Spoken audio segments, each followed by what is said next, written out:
Assalamualaikum warahmatullahi wabarakatuh. Selamat siang. Perkenalkan, kami kelompok 5 dari mata kuliah Ilmu Jiwa Belajar atau Psikologi Belajar. Pada kesempatan kali ini, kami akan menyampaikan sebuah presentasi mengenai pembawaan dan lingkungan dalam proses perkembangan. Presentasi ini disusun untuk memenuhi tugas mata kuliah Ilmu Jiwa Belajar yang diampu oleh Bapak Ahmadini MPD. Topik ini penting untuk kita pahami bersama karena proses belajar dan perkembangan manusia itu dipengaruhi oleh dua faktor. Yang pertama ada faktor internal atau pembawaan. Dan yang kedua ada faktor eksternal atau lingkungan. Keduanya sangat esensial dalam membentuk kecerdasan, kepribadian, dan juga keterampilan. Pembawaan dan lingkungan sering menjadi sebuah pertanyaan dalam psikologi belajar. Para ilmuwan sepakat bahwa perkembangan adalah hasil interaksi keduanya. Potensi bawaan tidak akan berkembang maksimal tanpa lingkungan yang mendukung, begitu juga sebaliknya. Berdasarkan latar belakang di atas, kami mendapatkan beberapa rumusan masalah. Yang pertama, apa itu ilmu jiwa belajar? Yang kedua, apa itu pembawaan dalam proses perkembangan? Yang ketiga, apa itu lingkungan dalam perkembangan belajar? Yang keempat, bagaimana hubungan pembawaan dan lingkungan? Yang kelima, apa dampak interaksi keduanya terhadap belajar? Kami juga memiliki tujuan. Yang pertama, menjelaskan pengertian ilmu jiwa belajar. Yang kedua, mendeskripsikan pengertian pembawaan. Yang ketiga, menjelaskan pengertian lingkungan. Yang keempat, menjelaskan hubungan pembawaan dan juga lingkungan. Yang kelima, menganalisis dampak interaksi keduanya. Untuk materi pertama, kita bahas dulu pengertian ilmu jiwa belajar. Ilmu jiwa belajar merupakan cabang psikologi yang mempelajari proses mental dan perilaku dalam kegiatan belajar. Fokus utamanya bagaimana individu memperoleh suatu pengetahuan, keterampilan, sikap, dan nilai melalui pengalaman. Ada juga faktor kunci dari ilmu jiwa belajar. Pembawaan dan lingkungan adalah dua faktor utama yang tak terpisahkan dalam proses ini. Nah, untuk yang selanjutnya ada pembawaan atau hereditas. Potensi dasar yang dibawa individu sejak lahir melalui faktor biologis atau genetik itu ada 4 macam. Yang pertama ada kecerdasan. Nah, kecerdasan ini merupakan kapasitas dasar seseorang untuk berpikir, mengingat, dan juga memecahkan suatu permasalahan. Nah, yang kedua ada bakat khusus. Bakat khusus atau kemampuan alami dalam bidang tertentu. Nah, kita ambil contohnya. Yang pertama ada musik, seni, dan juga olahraga. Yang ketiga ada temperamen. Temperamen atau kecenderungan emosional, contohnya itu seperti mudah marah atau tenang. Nah, anak biasanya itu memiliki dua sifat seperti yang tadi dijelaskan. Yang keempat, ada kondisi fisik. Nah, kondisi fisik meliputi kesehatan, kekuatan tubuh, dan kondisi bawaan lainnya. Pembawaan menyediakan modal dasar, namun potensi ini butuh dukungan lingkungan untuk berkembang secara maksimal. Yang selanjutnya ada faktor-faktor lingkungan. Nah, faktor lingkungan atau eksternal yang mempengaruhi perkembangan individu. Yang pertama ada keluarga. Nah, tentu saja keluarga sangat berpengaruh dalam perkembangan. Nah, di dalamnya termasuk pola asuh, komunikasi, perhatian, dan dukungan emosional. Yang kedua ada sekolah. Nah, di sekolah, guru berperan sangat penting dalam proses perkembangan metode pembelajaran, kurikulum, dan fasilitas belajar. Yang ketiga, ada masyarakat. Nah, di masyarakat, yang pertama itu ada nilai budaya. Nah, nilai budaya juga mempengaruhi perkembangan individu. Yang kedua ada interaksi teman sebaya. Nah, biasanya teman sebaya itu juga sangat mempengaruhi. Nah, kenapa sangat mempengaruhi? Karena pergaulan atau perubahan dalam sikap, nah itu biasanya dipengaruhi oleh teman sebaya. Nah, dan yang ketiga ada pengaruh media massa.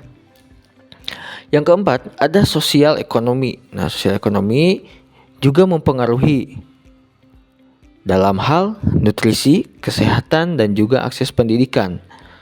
Nah, lingkungan bertindak sebagai motivator atau pemberi motivasi dan pengaruh untuk mengembangkan potensi bawaan. Selanjutnya ada hubungan pembawaan dan lingkungan. Pembawaan dan lingkungan saling melengkapi dalam proses perkembangan. Beberapa teori yang menjelaskan hubungan ini adalah 1. Interaksi gen dan lingkungan. Hasil perkembangan dipengaruhi oleh kombinasi faktor genetik dan pengalaman. Yang kedua, ada korelasi gen dan lingkungan. Anak tidak hanya dipengaruhi oleh gen dan lingkungan secara terpisah, tetapi juga bagaimana keduanya saling mempengaruhi. Misalnya, anak berbakat seni cenderung memilih lingkungan yang mendukung bakatnya. Yang ketiga, ada teori epigenetik. Pengalaman dapat mempengaruhi ekspresi gen, sehingga faktor lingkungan mampu mengubah bagaimana potensi bawaan muncul. Dan poin yang selanjutnya adalah dampak interaksi pembawaan dan lingkungan terhadap belajar. 1. Perkembangan kognitif. Potensi intelektual akan berkembang maksimal bila lingkungan memadai. Lalu, motivasi dan emosi. Temperamen bawaan dikombinasikan dengan pengalaman belajar akan membentuk motivasi dan sikap belajar. Selanjutnya ada perkembangan bahasa. Anak dengan potensi bahasa tinggi hanya akan berkembang bila mendapat stimulasi bahasa sejak dini.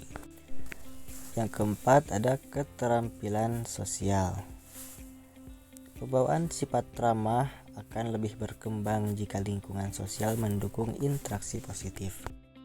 Nah, mari kita berikan beberapa contoh kasus singkat. Nah, di sini saya akan memberikan beberapa kasus singkat. Saya akan ambil 3 contoh. Yang pertama, anak dengan berbakat matematika. Kedua, anak dari keluarga kurang mampu. Dan yang ketiga, anak dengan temperamen sulit. Nah, di sini saya akan contohkan pada anak berbakat matematika. Ada anak yang secara bawaan atau kemampuan dasar ataupun kecerdasannya memiliki bakat tinggi di bidang matematika. Dalam artian, ia cepat memahami konsep matematika. Namun, tidak lepas dari itu, masalah yang bisa muncul yaitu jika anak ini tidak mendapatkan guru yang tepat atau metode pengajaran yang sesuai ataupun latihan yang cukup, maka bakat tersebut bisa mandek. Dalam artian tidak berkembang. Nah, intinya bakat saja tidak cukup. Perlu dukungan lingkungan dan pembelajaran yang sesuai agar potensi maksimalnya keluar. Nah, itu contoh dari anak yang berbakat matematika. Selanjutnya, saya berikan contoh anak dari keluarga kurang mampu. Nah, di sini secara genetis anak ini mungkin memiliki potensi yang baik. Namun, kondisi keluarga yang kurang mampu dalam artian gizi buruk, sedikit stimulasi bahasa, dan akses pendidikan yang terbatas menyebabkan kemampuan akademiknya jadi lebih rendah dibanding anak lain. Nah, adapun solusi, jika sejak awal diberikan program intervensi, misalnya bantuan gizi, pendidikan anak usia dini, stimulasi bahasa, maka prestasi akademik anak ini bisa meningkat. Intinya, lingkungan mempengaruhi perkembangan. Anak berbakat pun bisa tertinggal jika lingkungan kurang mendukung. Dan anak dengan hambatan lingkungan bisa meningkat jika diberi intervensi yang tepat. Nah, terakhir, contoh anak yang temperamen sulit. Ada anak yang karakternya reaktif, mudah marah, sulit diatur. Jika guru atau orang tua memahami sifat ini, lalu memberi struktur dan strategi untuk mengelola emosi, misalnya aturan yang jelas, latihan regulasi emosi, maka anak jadi lebih siap belajar.